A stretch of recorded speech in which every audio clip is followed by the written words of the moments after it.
नमस्कार दोस्तों, स्वागत है आपके अपने चैनल इंग्लिश टॉक पॉइंट में। आज मैं आपके लिए एक नई वीडियो लेकर आया हूं और इस वीडियो में हम बात करेंगे एक्टिव वॉइस के बारे में और पैसिव वॉइस के बारे में। सबसे पहले मैंने इसी टॉपिक को क्यों चुना, क्योंकि बिना एक्टिव वॉइस और बिना पैसिव वॉइस के हम इंग्लिश नहीं सीख सकते। इंग्लिश सीखने से पहले हमें एक्टिव वॉइस और पैसिव वॉइस को सीखना बहुत ज़्यादा ज़रूरी है। तो हम एक्टिव वॉइस और पैसिव वॉइस में देखते हैं कि इसमें एक वर्ड कॉमन है, वॉइस।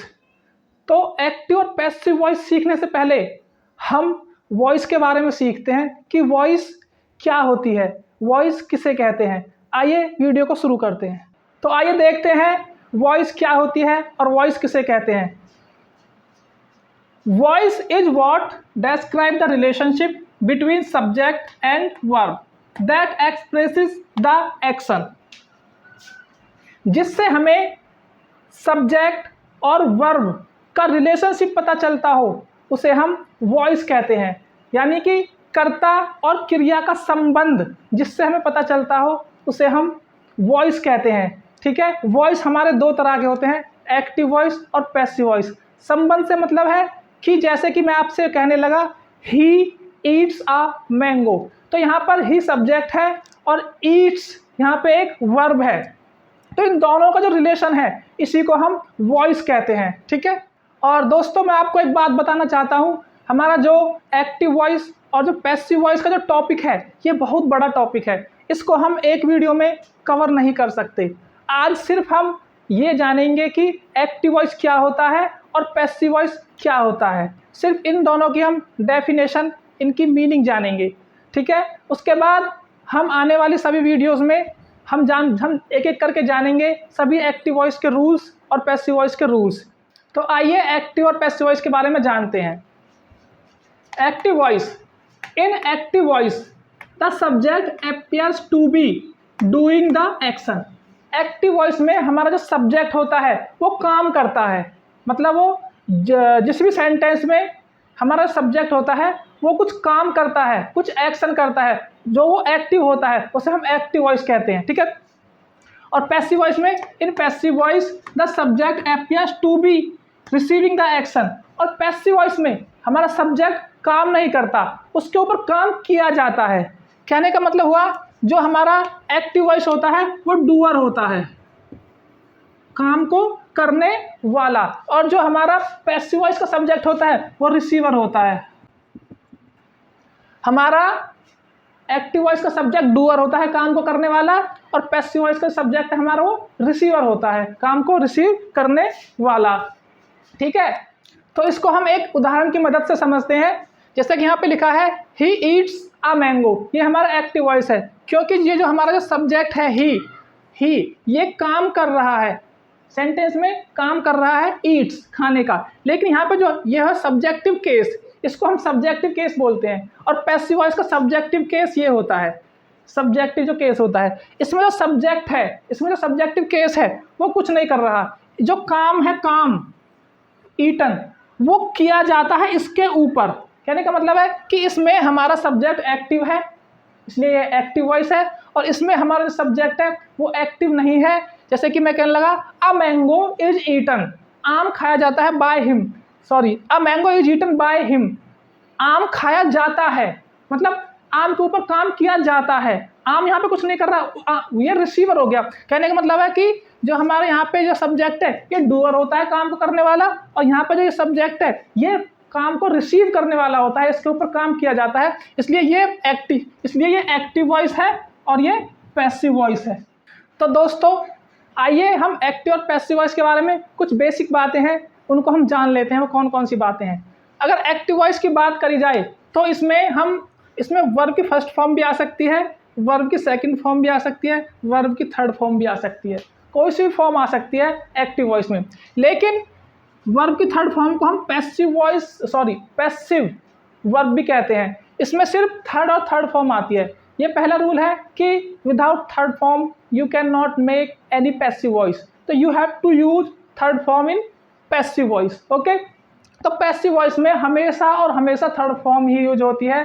अगर पैसिव वॉइस में थर्ड फॉर्म नहीं है तो आपका पैसिव वॉइस नहीं है, वो गलत है।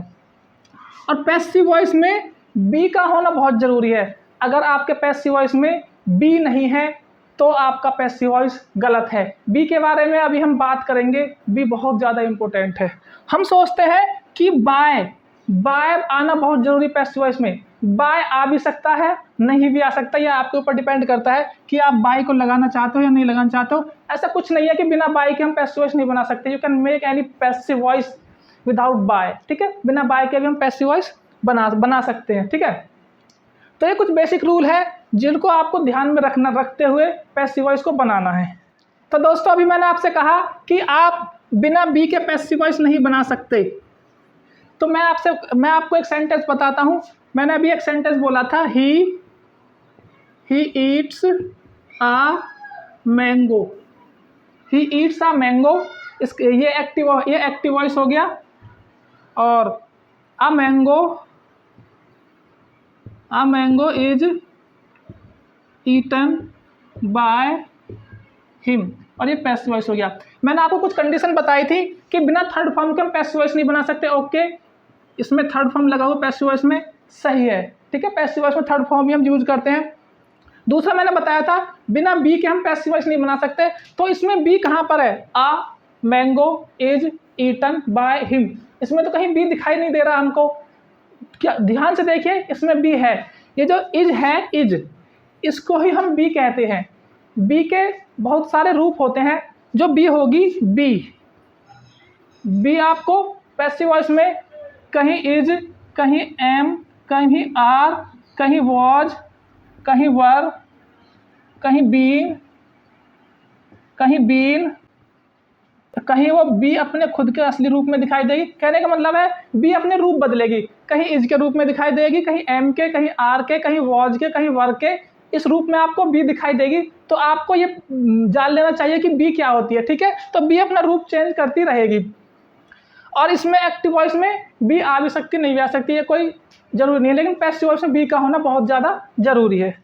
तो दोस्तों, मैंने यहाँ पर एक सेंटेंस लिखा है, he has broken a chair. उसने एक कुर्सी तोड़ी, या वह एक कुर्सी तोड़ चुका है। ये हमारा एक्टिव वॉइस है। जब हम एक्टिव से पैसिव बनाते हैं तो हम इस वाले पार्ट को सब्जेक्टिव केस कहते हैं और इस वाले पार्ट को हम ऑब्जेक्टिव केस कहते हैं। पैसिव वॉइस बनाते वक्त ऑब्जेक्टिव केस को हम सब्जेक्टिव केस की जगह पर ले आते हैं और सब्जेक्टिव केस को हम ऑब्जेक्टिव केस की जगह ले जाते हैं। और यहाँ पर जो एक्टिव वॉइस में वर्ब की फर्स्ट फॉर्म भी हो सकती है, सेकंड भी हो सकती है, थर्ड भी हो सकती है। लेकिन पैसिव वॉइस में सिर्फ और सिर्फ वर्ब की थर्ड फॉर्म ही होती है। पैसिव वॉइस में हम थर्ड फॉर्म का ही यूज करते हैं। अगर पैसिव वॉइस में थर्ड फॉर्म नहीं है तो वो फिर पैसिव वॉइस गलत कहलाएगा, ठीक है। जो हम यहाँ पे ऑब्जेक्ट को सब्जेक्ट कर देंगे, सब्जेक्ट को ऑब्जेक्ट कर देंगे और इसको हम थर्ड फॉर्म कर देंगे, ठीक है। तो आई होप आपको ये वीडियो काफ़ी अच्छी लगी होगी और आपने आज एक्टिव और पैसिव वॉइस के बारे में बहुत कुछ सीखा होगा। तो इस वीडियो को ज़्यादा से ज़्यादा अपने दोस्तों के पास शेयर करें और वीडियो को लाइक करें। और वीडियो में लास्ट तक बने रहने के लिए बहुत बहुत धन्यवाद। Thank you for watching this video.